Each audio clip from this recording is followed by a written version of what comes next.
দেশৰ বিভিন্ন প্ৰান্তৰ লগতে দেৰগাঁও সমজিলাতো ৭৭ সংখ্যক গণৰাজ্য দিৱস উলহ মালহেৰে উদযাপন কৰা হয়।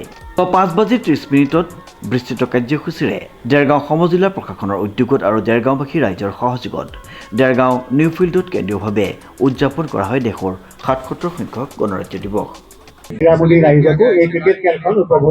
आज हमने 77वां गणराज्य दिवस हम जिला देरगांव में सेलिब्रेट किया है और इसी के साथ ही देरगांव के गठन को भी टोटल 16 महीने हो चुके हैं और ये दूसरा गणराज्य दिवस था जो हमने यहाँ पर सेलिब्रेट किया और इसमें बहुत सारे स्कूल्स ने पार्टिसिपेट किया जिसमें परेड किया गया और परेड के बाद कल्चरल एक्टिविटीज़ का भी आयोजन किया, वंदे मातरम का गान भी गाया गया और उसके बाद हमने बहुत सारी झांकियाँ अलग अलग डिपार्टमेंट्स की जैसे कि एजुकेशन, पब्लिक हेल्थ, इंजीनियरिंग और जो PNRT है उसकी झांकियाँ भी थी। तो हमने उसके साथ ही प्राइज डिस्ट्रीब्यूशन करके अब हम इस प्रोग्राम के एंड में आ चुके हैं।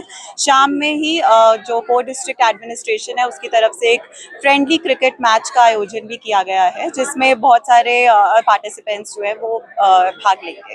পুৱা 9 বজাত ৰাষ্ট্ৰীয় পতাকা উত্তোলন কৰে দেৰগাঁও সমজিলাৰ আয়ুক্ত শ্ৰীযুতা সক্ষমাই। তাৰ পাছতে আৰক্ষী আৰু ৰাষ্ট্ৰীয় শিক্ষাৰ্থী বাহিনীৰ দ্বাৰা প্ৰদৰ্শন কৰা হয় কুচকাৱাজ। তাৰ পাছতেই দেৰগাঁৱৰ বিভিন্ন প্ৰান্তৰ মুক্তিযোদ্ধাৰ পৰিয়ালক বিশেষভাৱে সম্বৰ্ধনা জ্ঞাপন কৰা হয়। পুৱা 9:30 বিভিন্ন বিভাগৰ দ্বাৰা প্ৰতীকপট প্ৰদৰ্শন, 9:50 অনুষ্ঠিত কৰা হয় সাংস্কৃতিক অনুষ্ঠান আৰু পুৰস্কাৰ বিতৰণ।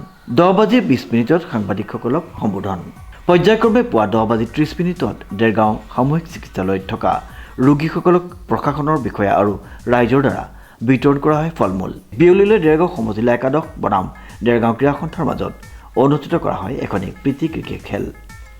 দেৰগাঁৱৰ পৰা নৱজ্যোতি ভৰালীৰ এক বিশেষ প্ৰতিবেদন নিউজ নাও।